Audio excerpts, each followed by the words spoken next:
So last night was my final placement, and I was lucky enough to have gone for 8 weeks. So I did finish the 16 hours. So yeah, last week was week 8 of placement, and while it was kind of an interesting night because there was a lot of talk about the current situation, and uh, announcements were just coming out about the cancellation of schools and all of that. So there was a lot of buzz around that, and the another musical event happening that was supposed to happen last night, a rehearsal, got canceled because people were sick and also the current situation. So I could definitely tell that, you know, the kids and everyone there was kind of thinking about that a lot, and there were a lot of questions about it. But we still went, and junior choir happened, and we still sang. And I actually had a bit of a surprising interaction. I was talking to one of the kids, and I had been asking him questions, and then all of a sudden, out of nowhere, he said, "So how was your day at school?" And I was like, "My day?" And he was like, "Yeah, your day." And it kind of caught me off guard because I think a lot of the time I just assume that I'm the one who should be asking the questions and be invested in their lives, and it's kind of a treat when they ask me how I'm doing. And so I was like, "Naomi, like what maybe misconception did you have there?" And it kind of reinforced the role. Again, I've been talking about that in all these vlogs, my role or my influence on the situation. Like, I was happy that this child felt comfortable enough to talk to me about that and ask me how my day went, and listened, as I perceived, listened really well. Like, he was very engaged in what I was saying, and I was explaining that I went to the library and went to class and all that. Like, he was invested in the conversation. And again, as I talked about in my additional thoughts video, it's important not to underestimate young people.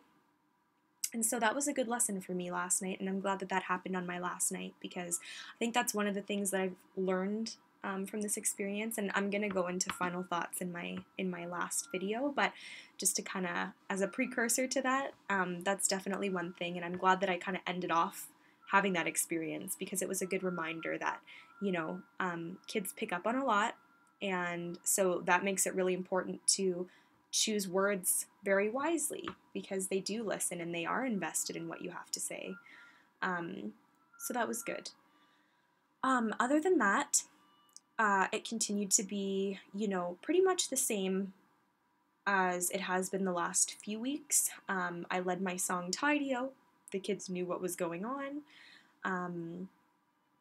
And what else happened? Yeah, choir was pretty much the same as it has been. The kids, again, there was some concern over this, school closure and a lot of other programs closing, but we still went. And then when I went to band, it was interesting because the teacher who's normally there wasn't there. And so my role kind of moved up a little bit. And so I was sitting in between the second and first cornets again. And I kind of jumped around, like, should I play with first cornet? Should I play with second cornet?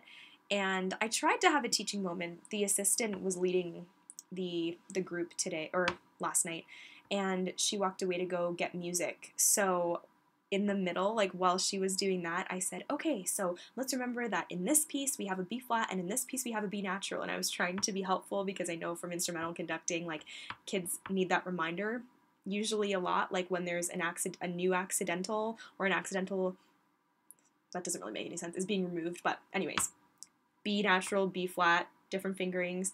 They usually need reinforcement there, like they need to be reminded. But the girl I was sitting beside goes, "Yep, I know." And I was like, "Okay." And I tried to, talk to the girl playing second cornet, and I said, "Oh, let's play together." And she seemed a little bit apprehensive.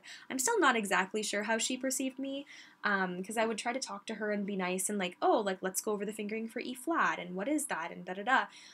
But again, there wasn't really a lot of room for talking there, so I still kind of, like, I hope that she didn't perceive me as like, I don't know, being too overbearing or anything. I was just trying to be helpful.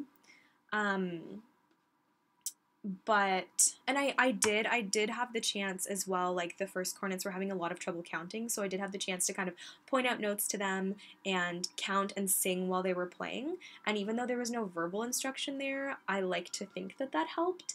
um, and and I think that I did leave room for them to learn for themselves and try to figure it out. I even One thing that I tried to do was, when the assistant asked, okay, first cornets. Usually I play first cornet.